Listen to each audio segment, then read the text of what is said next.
Bonjour Boudère. Bonjour Ruben. On fait cette émission, tu viens de reprendre il y a quelques jours ta tournée après cette longue période sans scène. Ouais. Est-ce que cette reprise, c'est un peu comme le début d'une nouvelle carrière? Cette reprise, c'est une naissance en fait. Tu renais. Comme si on était éteint et puis d'un coup ça revient. Donc on est super content déjà, nous artistes. Et encore, et c'est hyper. Vraiment, ça nous fait tellement du bien qu'on le ressent même chez les gens qui viennent nous voir.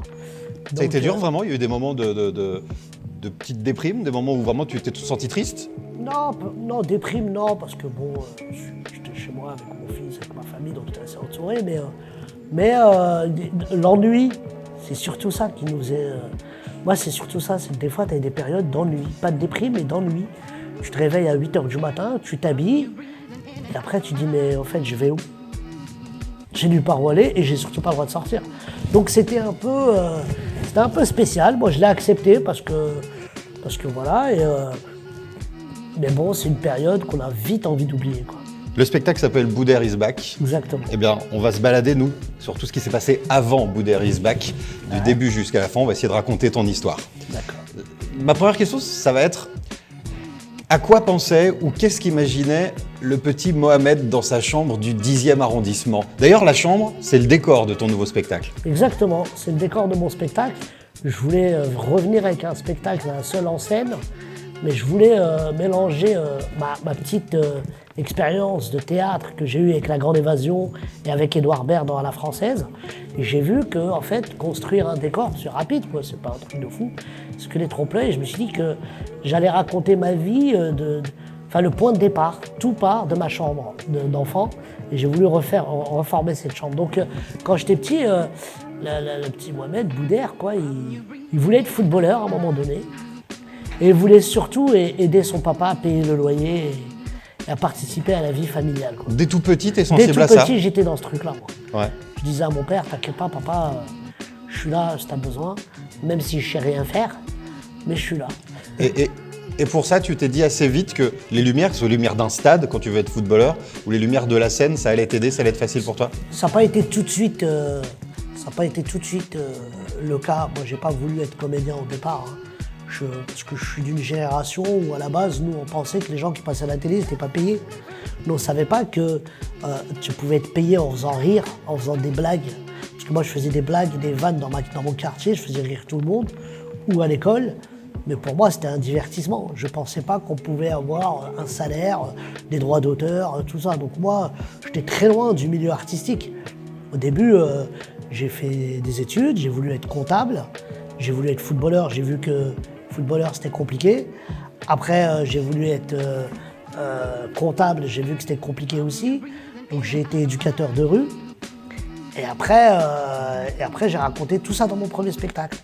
Parce que j'ai vu l'ascension de Jamel. Et un jour, j'ai vu Jamel à la télé avec une Lamborghini. Je me suis dit, mais qu'est-ce qu'il fait qu'une Ferrari? Et on m'a dit, il fait des blagues, il est payé quand il est sur Canal. J'ai dit, ah bon, d'accord. C'était un petit peu un déclic sans en être un, parce que je faisais du théâtre d'improvisation justement pour me libérer de mes journées chiantes. Et après, quand j'ai vu que c'était un vrai travail, en fait, je me suis lancé corps et âme dans ce métier. Quand j'ai préparé cette émission, alors j'ai été dans le livre que tu as sorti, Un bout d'air, et puis j'ai regardé un petit peu toutes tes interviews, tout ce qui se passait autour de toi, et j'ai eu cette réflexion, je me suis dit, c'est dingue parce que Boudère, à la fois, on a cette sensation qu'il est une bonne étoile, et puis, il a eu que des galères aussi dans sa vie. C'est la sensation que tu as aussi des moments très difficiles, très down, et puis d'un coup d'un seul, le petit coup du destin. Ça commence à ta naissance, où à la base, on se dit, Boudère, ça va pas durer très longtemps, quoi. Ouais, exactement. Boudère, quelque part, c'est un monsieur tout le monde. On a tous des obstacles dans la vie. C'est aussi pour dire aux gens, c'est pas parce qu'on passe à la télé, c'est pas parce qu'on est tout le temps souriant et tout le temps jovial que forcément toute notre vie a été joviale. Mais c'est aussi, ma vie, c'est ça a été une leçon de vie dans ma vie, de sauter les obstacles, de toujours positiver, de toujours se dire que c'est possible, de toujours se dire que bon là aujourd'hui j'ai une galère, mais ça ira mieux demain. Après la pluie, il y a le beau temps, donc ça a été toujours ma ligne conductrice jusqu'à aujourd'hui. J'ai noté quelques moments, tu vas me dire si ce sont vraiment des moments charnières dans ta vie. Donc on le disait tout à l'heure et tu le racontes dans le livre, à ta naissance on dit il va pas tenir 3 jours, Ouais. etc. Quel bonheur, tu es encore là. À l'école, comme tous les gamins, l'école c'est pas ton truc, t'aimes pas ça, etc. Et tu rencontres un proviseur qui te dit va faire du théâtre, il t'oblige quelque part parce que tu veux pas y aller, Ouais. et il t'oblige à aller faire du théâtre d'improvisation. Ça c'est un moment charnière. Ça, c'est. On a tous des moments des moments charnières dans sa vie. On peut être artiste, plombier, électricien, peu importe. Mais on a tous des moments phares, des moments déclencheurs. Et ça, oui, le proviseur, ça a été c'était vraiment un déclenchement pour le milieu artistique. C'est-à-dire que moi, je connaissais pas le théâtre, je connaissais pas le monde du théâtre d'improvisation. Et dès lors que j'ai mis les pieds, que j'ai commencé à jouer des rôles que j'aurais jamais pu être dans la vie, comme avocat ou policier ou juge. Et en plus, dès mon premier rire, je me rappelle très bien de mon premier rire quand j'ai fait le Gros, de mon premier rire sur scène. Je me suis dit, oh là là, ça m'a procuré un truc extraordinaire. Et je me suis dit, c'est ça que j'ai envie de faire. Il y a également ce moment, alors tu fais des films, tu fais ton premier spectacle, et puis on est en 2015, tu montes un spectacle, et c'est pile la période des attentats du Bataclan.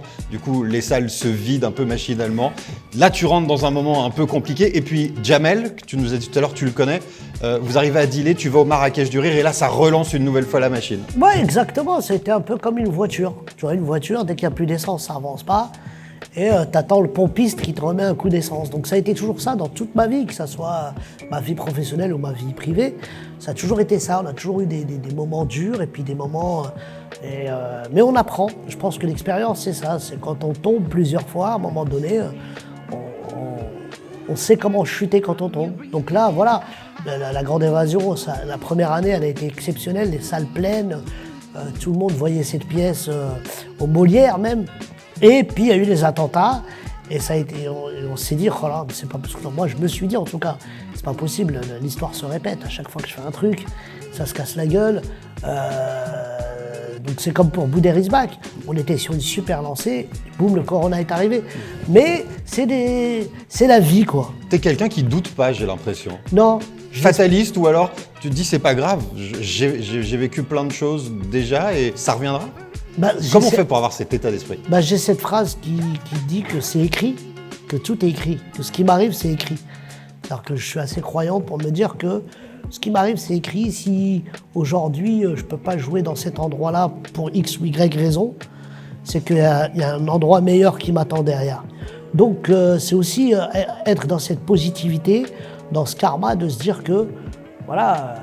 C'est aussi je vis ma deuxième vie. Comme tu l'as dit au début, Ruben, moi, à la base, quand je suis né au Maroc, je suis né en août 78. Quand le docteur est venu pour me mettre...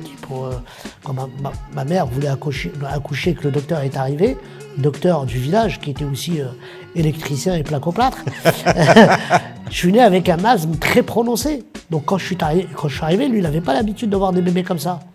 Et il a dit à ma mère, lui, en décembre, normalement, il ne sera plus là. Hein.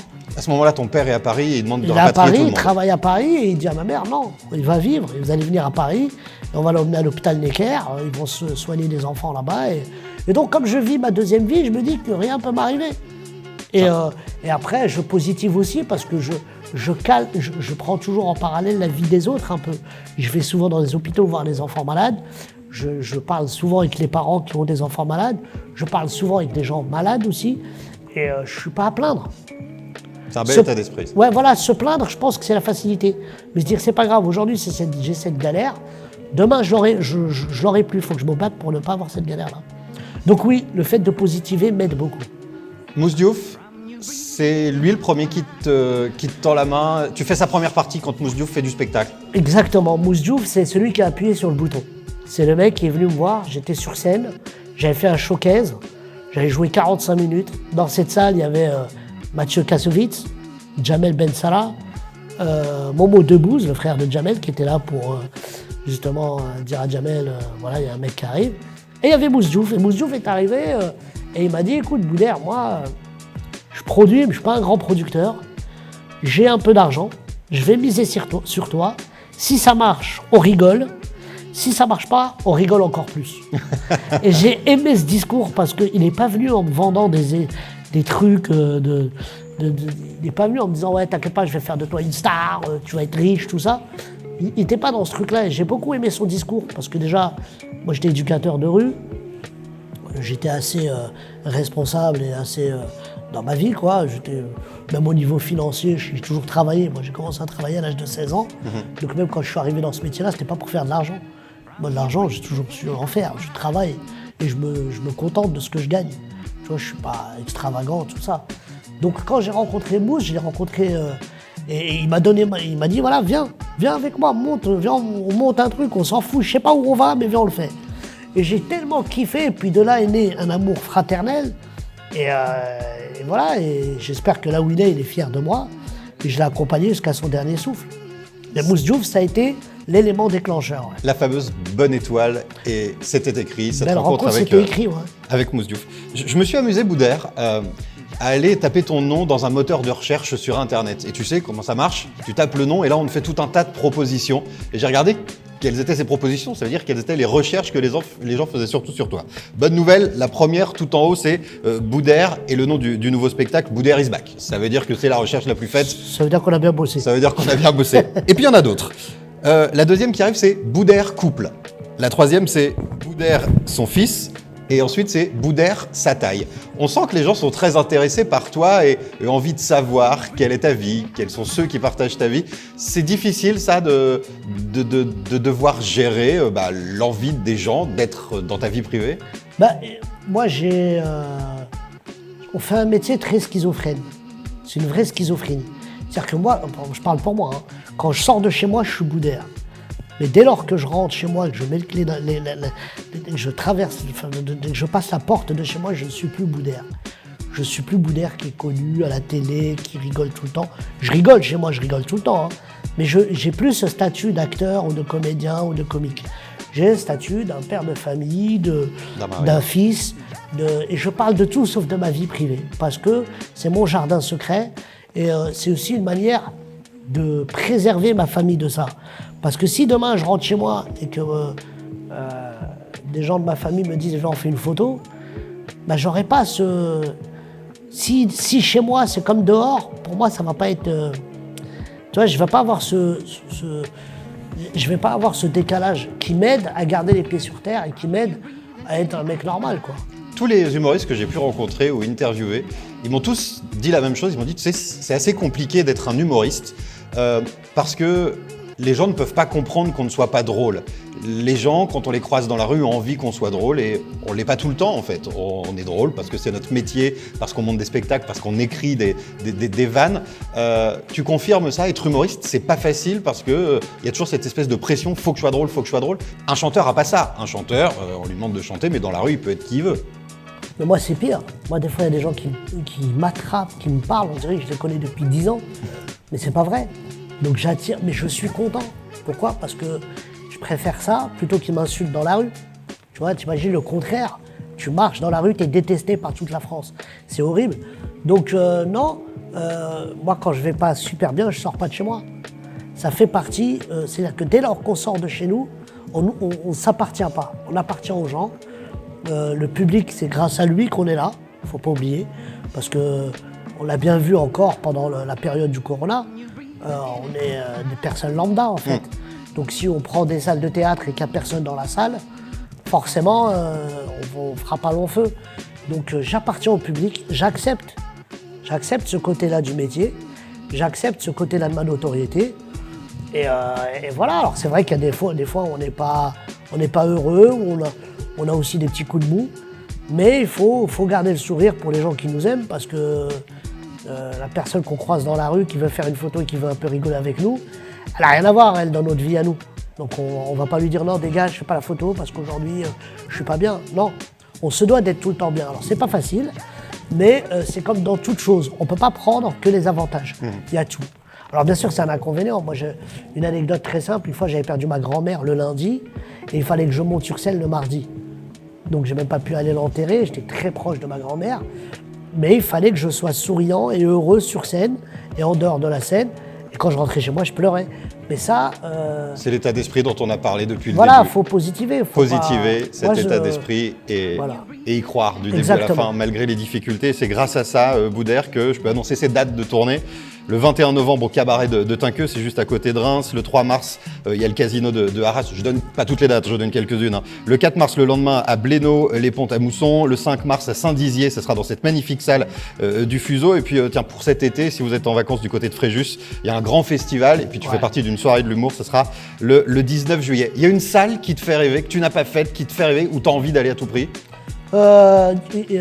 L'Olympia, j'ai jamais joué tout mon spectacle à l'Olympia. Avoir ton nom en rouge comme ça, c'est un truc, ça te procure à quoi? Émotion? Avoir mon nom en rouge, c'est vraiment pas pour moi. C'est pour mes parents. Leur dire, regardez, voilà. Bah, il n'y a pas de faute d'orthographe. Pendant cette émission, j'ai reçu un message et j'ai une excellente nouvelle puisque tu vas pouvoir leur proposer à tes parents de le voir puisque je peux t'annoncer que le 16 mai 2022, tu seras à l'Olympia. Mais comment tu sais ça? Moi, je suis pas au courant. Je sais que tu n'es pas au courant, je te l'annonce là. Le 16 mai 2022, pour la première fois, tu vas réaliser ton rêve de gosse et monter sur la scène de l'Olympia. Le vrai Olympia ou l'Olympia le café qui a montré? Le vrai Olympia. Le vrai Olympia. Celui où on va écrire Boudère avec les lettres rouges. Celui où il y avait Jacques Brel. Celui où il y avait Jacques Brel. Celui où les plus grandes stars de la chanson et les plus grands humoristes. Le 16 mai 2022. Hein. Le 16 mai 2022. C'est toi qui l'as prise la salle? Je me suis arrangé. D'accord. Ne fais rien d'autre. Hein. Bah, je vais vous chanter du Jacques Brel pendant 1h30, vous allez voir. Bah, je remercie pour cette heureuse nouvelle. Mais je te jure que je n'étais pas au courant. Et les réservations s'ouvrent maintenant. Ah, mais tu blagues? Non, je blague pas, c'est très sérieux. Fais pas le con parce que je vais faire l'arrêt cardiaque là. On a le 16 mai 2022. Le 16 mai 2022, vous pouvez réserver vos places. Je suis pas là, moi, le 16 mai 2022. Bah, va falloir s'arranger. Bon, bah, je vais être là, oui. Merci beaucoup, Merci Boudère. à toi. Ça a été un plaisir. Très bientôt, un autre artiste vient nous rejoindre ici et on vous racontera leur histoire.